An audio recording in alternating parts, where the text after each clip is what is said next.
merasa sudah berusaha sekuat tenaga, berdoa berkali-kali, namun hidup tak kunjung mudah. Pernahkah Anda berdiri dalam solat, membaca Al-Fatihah, tapi hati masih terasa kosong? Banyak dari kita tidak sadar bahawa di dalam solat Allah telah meletakkan zikir yang sangat agung, zikir yang bukan sekedar bacaan, tapi seharusnya jadi permohonan tulus dari jiwa yang sedang lemah. Zikir itu adalah Iyyaka na'budu wa iyyaka nasta'in.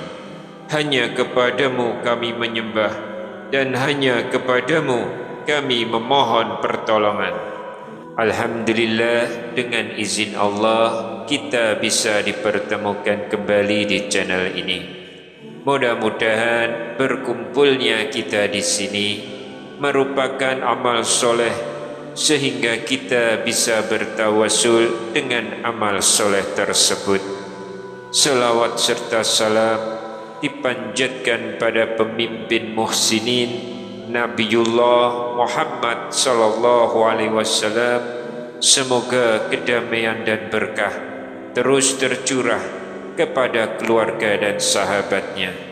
Allahumma sholli ala Muhammadin wa ala ali Muhammadin fil awalina wal akhirina wa fil mala'il a'la ila yaumiddin.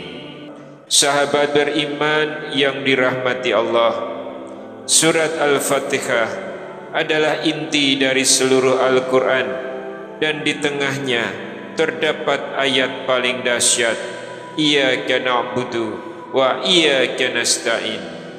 Inilah zikir harian yang Allah ajarkan langsung kepada kita, zikir yang menegaskan tujuan hidup dan juga cara mencapainya. Kita menyembah Allah, tapi kita juga butuh pertolongannya agar bisa menyembahnya dengan baik. Namun sayangnya, banyak dari kita membaca ayat ini tanpa rasa, tanpa harapan.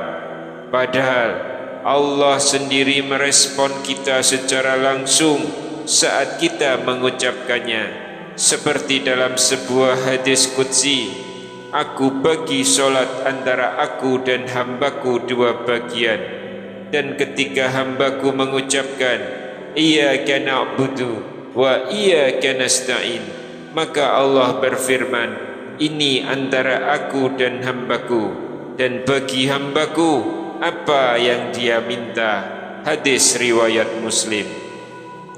Namun sebelum kita lanjutkan, jangan lupa menekan tombol like, menekan tombol jempolnya, serta berikan komentar terbaik yang bisa membuat orang lain melakukan kebaikan yang sama dengan yang sahabat lakukan. Dan untuk sahabat yang baru saja menemukan channel ini, silakan menekan juga tombol subscribe dan lonceng notifikasinya supaya tidak ketinggalan video dakwah sederhana yang semoga bisa membantu sahabatku semua menjadi lebih baik di hadapan Allah Subhanahu wa ta'ala. Dan bagi yang memiliki hajat, silakan bisa sahabat tuliskan di kolom komentar, karena insya Allah jika ada sahabat lain yang memiliki hajat yang sama dan ikut mengaminkan, maka insya Allah Allah akan segera mewujudkan hajat sahabatku semua. Sebagaimana sabda Rasulullah sallallahu alaihi wasallam, doa seorang muslim untuk saudaranya tanpa sepengetahuannya akan diaminkan oleh malaikat. Amin. Dan untukmu juga seperti itu. Hadis riwayat Muslim. Sahabat yang beriman, sebagai muslim, maka kita harus memahami dan mengerti makna dari zikir yang diajarkan oleh Allah sendiri. Kata iyyaka memiliki arti hanya kepadamu. Ini adalah bentuk penegasan tauhid. Kemudian kata na'budu, kami menyembahmu. Ini menunjukkan pengakuan akan ketundukan total kita. Lalu kata berikutnya, wa iyyaka nasta'in, dan hanya kepadamu kami mohon pertolongan, karena kami sadar tanpa pertolonganmu kami tidak akan mampu taat. Inilah inti dari seluruh perjalanan iman, yaitu tauhid, ibadah dan tawakal. Saudara-saudaraku yang dirahmati Allah, agar kita lebih memahami kekuatan zikir ini, mari kita simak kisah nyata dari salah satu sahabat besar, Mu'adz bin Jabal radhiyallahu anhu. Suatu hari Rasulullah SAW memanggilnya dan bersabda dengan penuh kasih, "Ya Mu'adz, wallahi inni la uhibbuk." Wahai Mu'adz, demi Allah aku mencintaimu. Lalu Nabi SAW mengajarkan zikir yang menakjubkan, doa yang pendek tapi penuh dengan makna. Allahumma inni ala zikrika wa syukrika wa husni ibadatik, yang artinya, ya Allah, tolonglah aku untuk mengingatmu, bersyukur kepadamu dan memperbaiki ibadahku kepadamu. Hadis riwayat Abu Dawud. Apa yang sebenarnya Rasulullah ajarkan kepada Mu'adz? Zikir yang merupakan bentuk praktis dari ayat iyyaka na'budu wa iyyaka nasta'in. Aku menyembahmu ya Allah, atau na'budu, tapi aku lemah, maka tolonglah aku, atau nasta'in. Bahkan Mu'adz bin Jabal, sahabat yang paling cerdas dalam ilmu agama, masih diajarkan untuk minta tolong kepada Allah agar bisa beribadah dengan benar. Maka kita semua yang sering futur, lalai, sulit khusyuk, maka lebih butuh lagi untuk menjadikan ini sebagai zikir harian. Oleh karena itu, sebagai muslim, maka kita mesti bisa mengambil hikmah dari zikir ini dalam solat dan hidup kita. Apa hikmahnya? Yang pertama, solat akan menjadi zikir yang hidup, bukan sekedar rutinitas.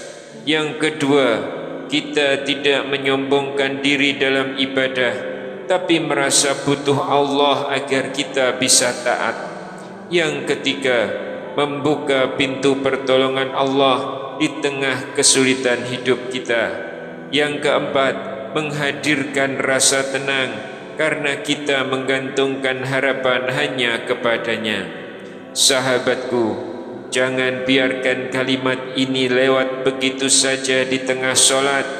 Jadikan iyyaka na'budu wa iyyaka nasta'in sebagai zikir kehidupanmu, bukan sekedar bacaan rutin. Setiap kali kamu letih, kehilangan arah, merasa lemah dalam iman, ulangi kalimat ini dengan hati. Ya Allah, aku ingin menyembahmu, tapi aku tak sanggup sendiri, tolonglah aku. Dan Allah dengan segala cintanya akan menjawab, ini antara aku dan hambaku, dan hambaku akan aku kabulkan permintaannya.